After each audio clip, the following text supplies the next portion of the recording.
Good morning. Happy day before whatever Thanksgiving is supposed to be nowadays. No. Um, and today I'm angry. Good morning. Today I'm bothered this morning for a variety of reasons. And ironically, my brother and I were just talking last night about how, what it was like growing up for us. So I grew up in a family where, my immediate family anyway, where anger was just not a thing. Um, even when my father scolded us, it was in this really quiet voice, like that scared the shit out of you. But it wasn't like, it was not like anger. It was just quiet intensity. And so I grew up not knowing how to be angry, or thinking that anger was wrong, which is very unhealthy because it leads to you always like, okay, it's okay, I'm fine, it's okay, nothing's wrong, everything's okay. And there's a difference between looking at the bright side and trying to think positively, and also just being in some fucking righteous indignation and just pistivity. And so today I'm pissed. But first of all, you know, I woke up with a headache because I didn't drink enough water yesterday. So as work was work yesterday, and I didn't drink enough water. So that's not helpful. So step number one in keeping yourself balanced is really drink water. The heat is pounding. I had to open the window even though the heat isn't on, but it's hot. That's makes me uncomfortable physically, right? So I'm really taking time to be aware of all of these things that are happening to me as I work through and process this anger.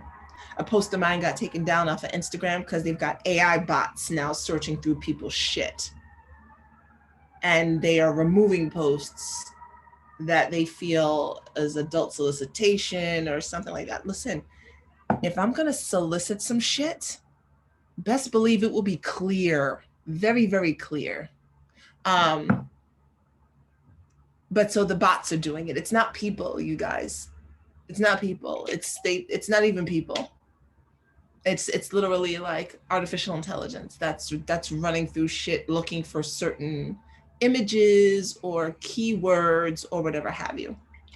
This is another reason why I started my OnlyFans. This is another reason why I started the Sensual Energy Coven. These are not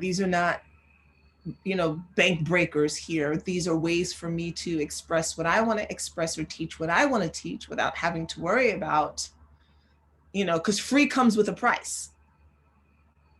Free platforms come with the price of censorship, right? So grateful to be able to speak to you all here on a free platform, but there's only but so much one can do here. I digress. So I got one of my posts taken down. That peeved me. And I always dispute it, but still. My tech wasn't working this morning. Couldn't get into my OnlyFans page. My Canva wasn't working. I had a post I wanted to post. My computer just shut down last night. Actually, it's a Mac. Notice how people who have Macs say my Mac shut down, like they never say my laptop or my computer. And I'm not used to being a Mac owner, even though I've had one for a little bit of time. So I still say my computer. It's just an aside. I think people who have Macs always just say my Mac. They never say my computer or laptop, but whatever. My device shut down last night in the middle of the night because it had some error or some problem. And one of my closest friends that I've known for like 25 years has somehow, like, we talk every day. And not a peep, not a word. And I'm like, what the fuck? Like, not even an explanation. Like, what the hell is going on? So I'm pissed today. Like, I'm angry. I'm mad. It's not that I'm mad at the world, but I'm mad. And it's okay to be mad, right? And that's really, like, I don't need y'all focusing on my anger. What I want you to know is that it's okay to be mad, especially as we're going into the season where some of us are going to be around family, where we feel like we always have to be. And we're not feeling that way, and we're gonna stuff everything down to make sure everybody else is okay. Now, I'm not suggesting that you walk into your family gathering, guns blazing, with all kinds of bitch, this is what the fuck you did to me, and you, sir, over there are, a motherfucker, and I'm not suggesting that you walk in and do all of that. However, it is okay to set boundaries for how people communicate, for how people interact with each other. There's nothing I can do about my AI, for instance, right? But what I can do is I can make sure I promote my other pages. That's what I can do. Still makes me angry. And I say this because anger requires action. Like, feel the anger. Breathe it. Let it do what it needs to do. And there needs to be some action. With my friend, and this is not the major point of this all, but with my friend, what it's teaching me is there are boundaries for me. If you are anyone moving forward who calls themselves my friend, there are boundaries in place for what that looks like now. Whereas before, I probably didn't think about it. I didn't have it, right? A lot of us have that, especially people we've known for a long time. You determine how people get to treat you. And you can be upset at their actions, but use that as a way to reflect and say, moving forward, what will work best for me? Be sad about that. Be angry about that. But then determine for yourself, if someone's in my space, what is required? What is the energetic requirement for them to be my friend? We have the right to say that, to do that. When you're with your family, what is the energetic requirement for this interaction? So I've never taught my children, for instance, that they should just be with family because it's DNA. That's one thing my ex-husband and I staunchly agreed upon. We have this book that we wrote down, these family laws. Man, we could have been some shit if we had our shit together. Like, we could have been for real, like a massive couple, But anyway, so we had these like 10 rules for our family written down, or laws. And one of them was that your family is dictated by blood or spirit. Right? It wasn't just that because you shared DNA with someone, you had to be around them. Like, if someone was treating you poorly, you had every right to say, I don't desire to be around that person, whether it's mom, dad, sis, brother, grandma, grandpa, auntie, uncle, cousin. You did not have to subject yourself to that because it's family. And a lot of us do that. You have to sit there and let somebody berate you and talk bad about you. And you can most certainly say,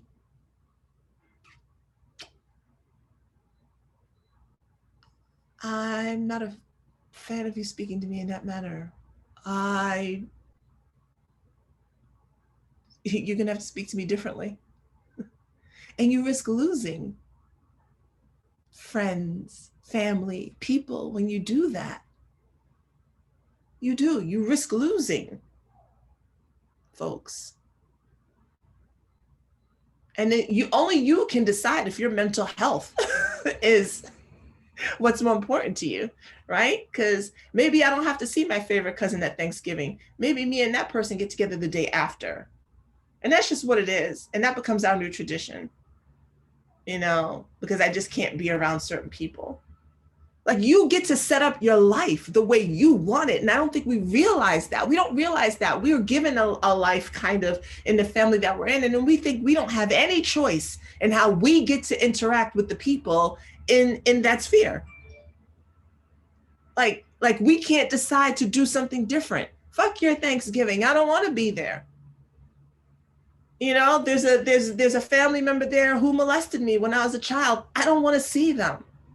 There's a family member there who every time they see me, they want to, pretend to fight me or curse me out. I don't want to be around them. So you know what? I won't be there. But for those who I love and care for, I will set up a dinner on a Saturday night or a Sunday. And I'll be at peace with that. We have to have the courage to do that. We have to have the courage to set up the boundaries because your energy is so important and you cannot share your gifts with the world. And when I say the world, I don't mean you got to come on Facebook and go live. I mean, with whoever interacts with you, you cannot share your gifts with the world from a place of depletion, and you cannot put yourself in a position to allow other people to deplete you for the sake of pleasing them. That's not why you were born. That's not what you're here for. Sometimes our families of origin are here as a mirror, as a path, as a way to show us something, but they are not meant to be our forever clan. They are not, that just wasn't their job. Some of us have parents who their job was to birth us, to create us. That's it. And my brother and I were talking about this a little bit last night. This like I love sitcoms. I grew up in the age of Family Ties and The Cosby Show and all of these and Full House, and there was always this resolution at the end, the poignant music, and everybody loved each other and there were hugs and it was like, oh. But if you didn't fucking live that life, you grew up with this really twisted sense of what family meant, and you're like hoping, wishing, praying my family could be just like the one on Family Matters. And that's not the reality. That's scripted perfection. Scripted perfection. And so we go back again and again and again to be mentally abused by people in the hopes that they'll somehow turn into the Keatons or the Huxtables when that's never going to happen.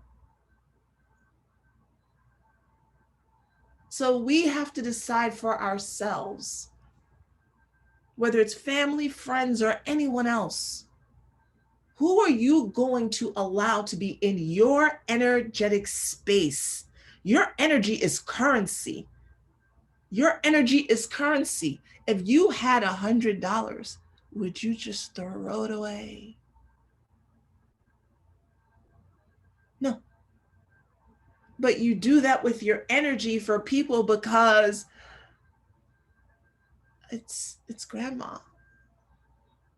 Even though grandma's drunk and every time you see her, she's going to call you a whore. Even though grandma's drunk and every time, you see her, she's going to remind you of how no good you were, just like your dad who left her daughter or son, if you're gay, I don't know. My father's mother wasn't the nicest woman. She always had some choice words. But it was grandma. Your grandfather acts like an ass. Your mother or your father act like an ass.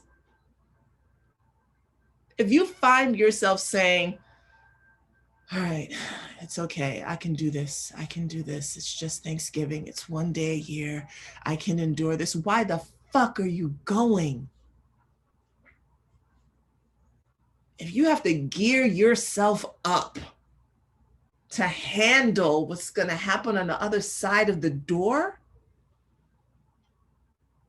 why are you going? And that's for anything. And that's for any friend.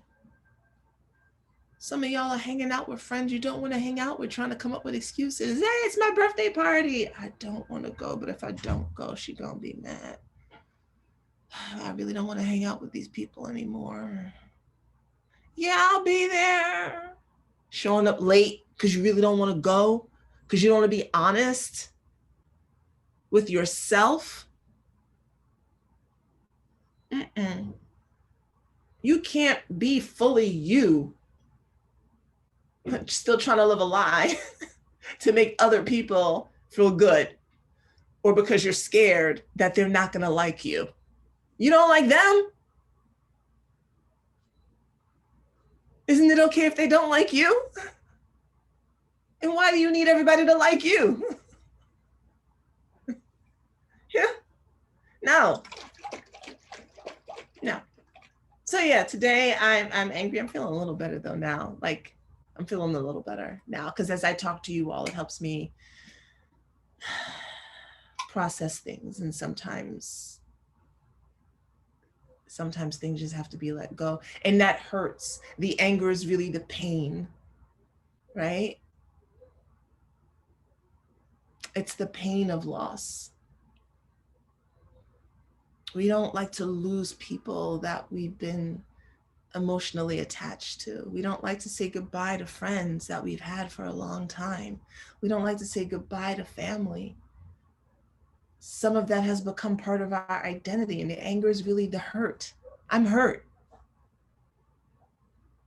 Right? I'm hurt, confused.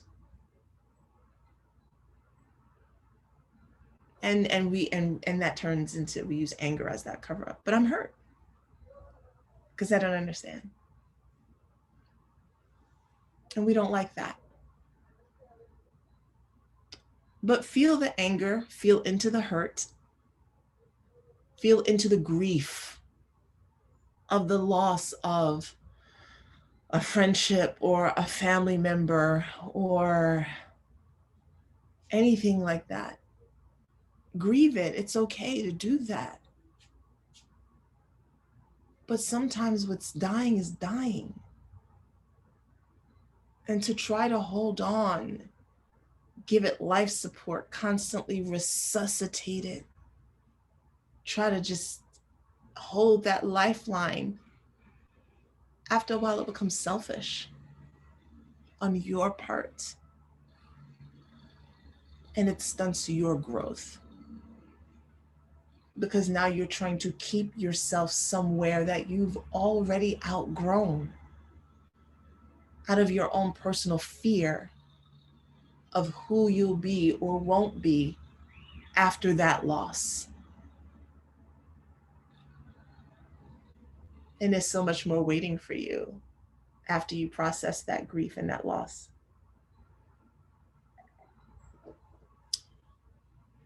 I feel like that's it.